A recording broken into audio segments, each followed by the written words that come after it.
stick it in my backyard. I found that if you try to overload the spools, the weed eater spools on the weed eater string trimmer, you get clogs, or it melts or something, the string does.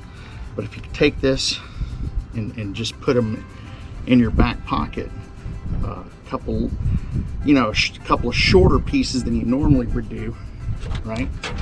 Then you get then you just carry them around, and when you need the string, you just quick load them in there.